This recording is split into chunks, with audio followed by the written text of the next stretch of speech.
this is the box that I'm going to be putting the images in. If you look at the past 3 videos, you'll see how I got to this point, how I created the hood, and just the process to this point, how I made this box too. So this is about the printing and the creation of the imagery that will go inside of this light, which will be translucent, so you'll see it once the light is turned on. It's really beautiful. I've made several like that. I'll try to put links to those at the end of this video.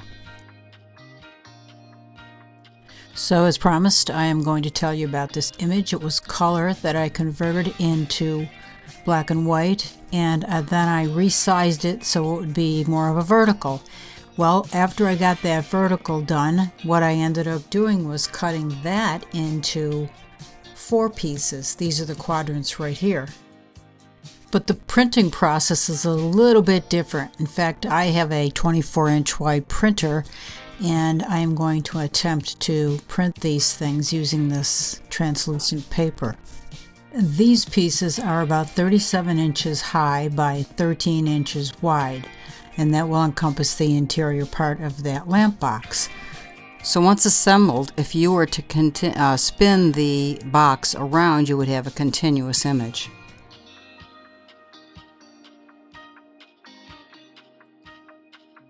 This is an HP DesignJet T120 24-inch wide printer. This is what I want to use to print the image for this lamp that I made.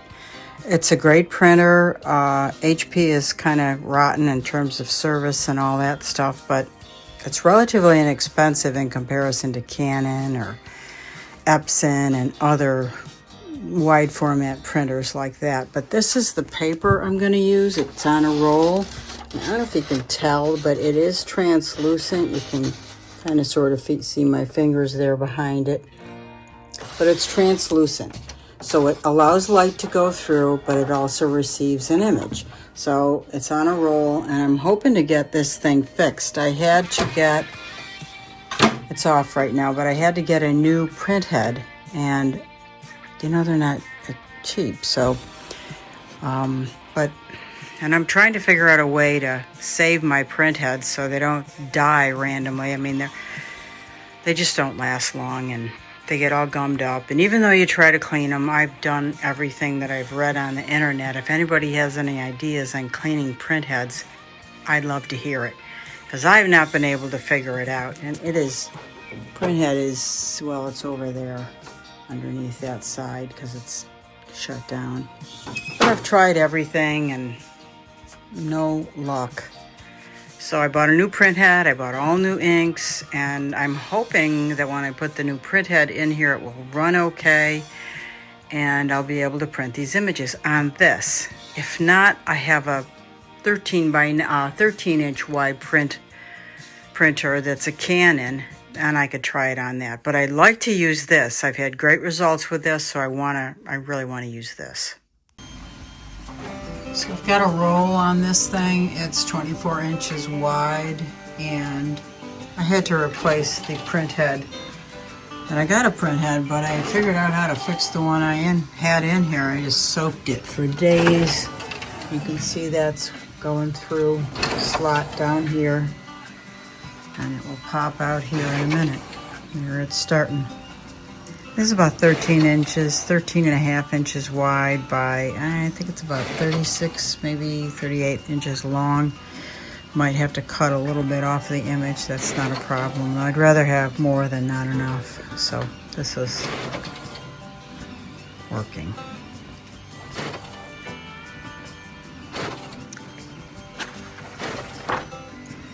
It dries very quickly.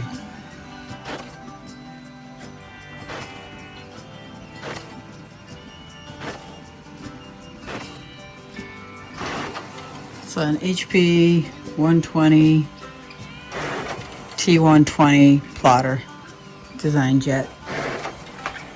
See, it's right there.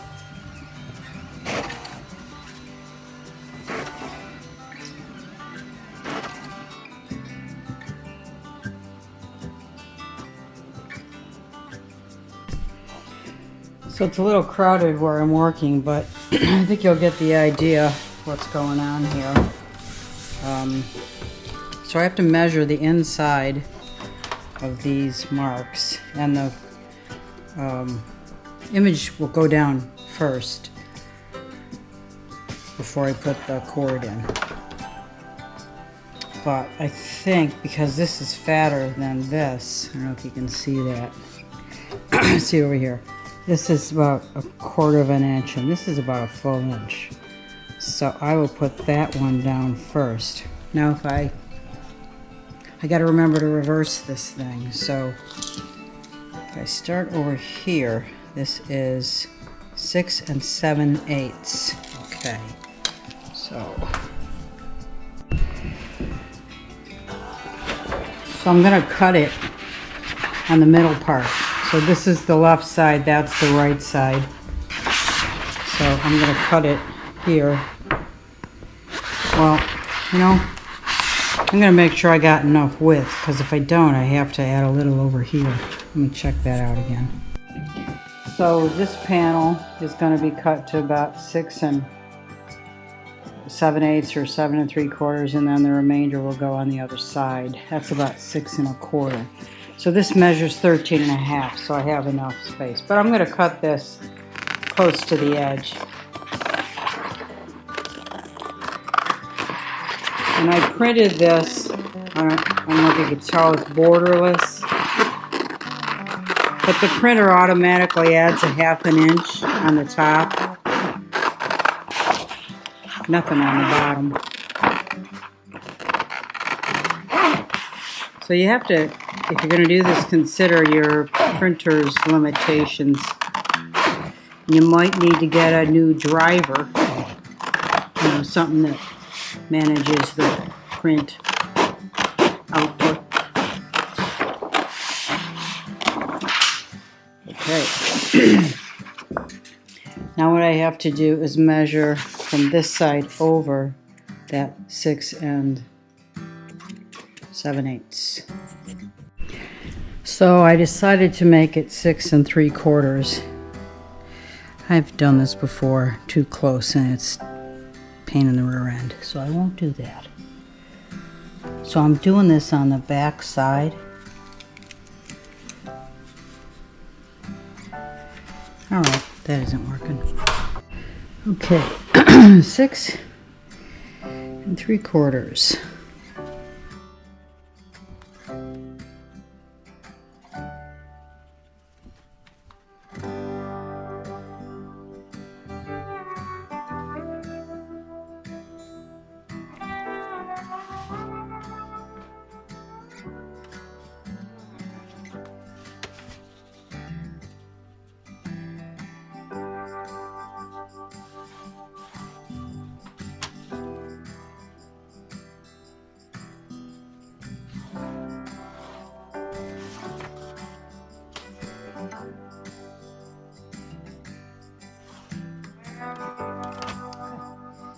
Scissors.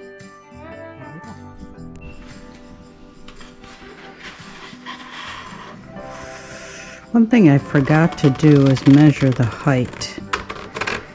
I need to make sure that it printed out at the right height.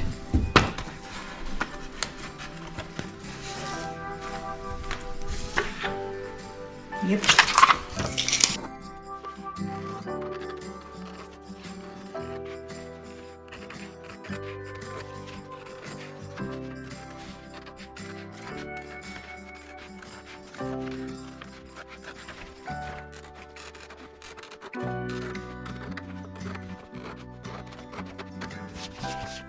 And I will be putting that on the edges here.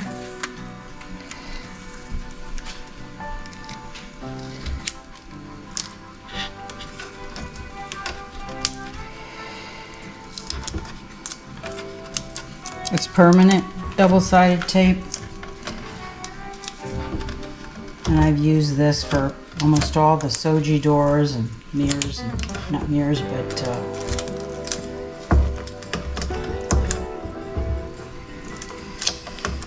lamps that I've made, and window treatments.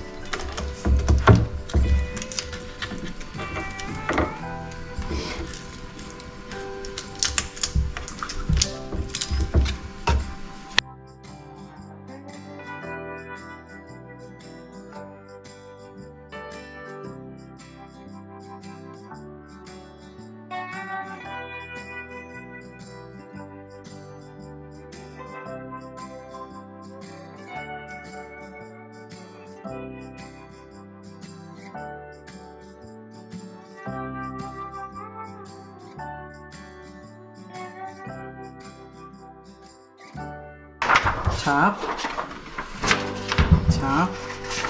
facing.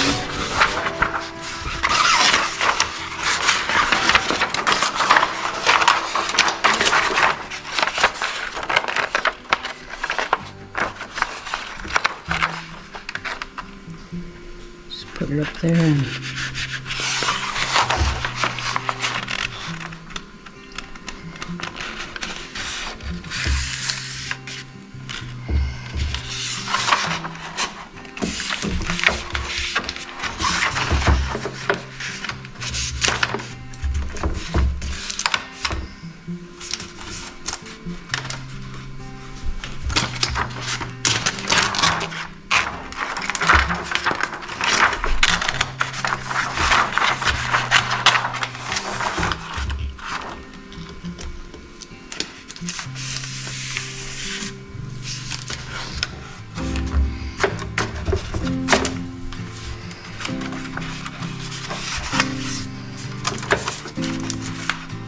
okay, let's stand this up and see how it looks.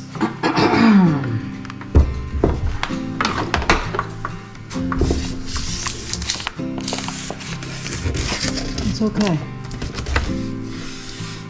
Alright. So I took it off the far side, so this is the next side to get done.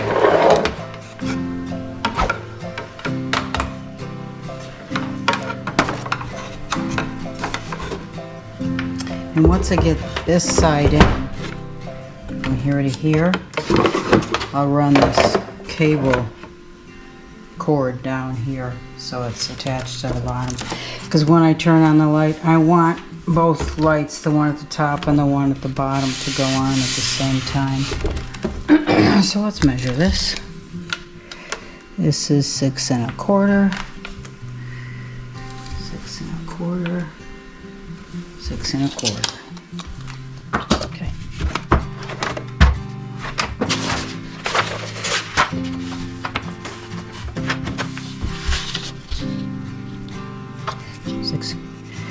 And I made it a little oversized, because you just never know when you need that.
Okay. So I have these pieces that I will use to hold down this cable. I want to put one there so it doesn't show through the light.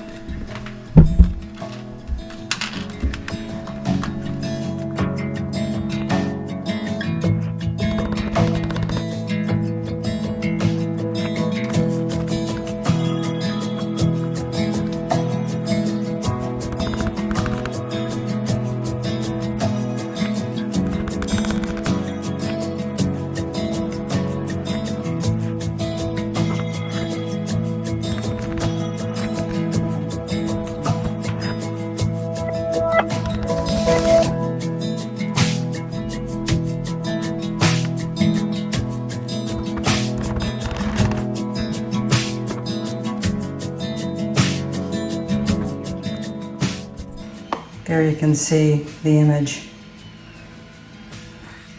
and the light bulb is pretty bright. The hood, obviously, there. Let me back off, walk around it.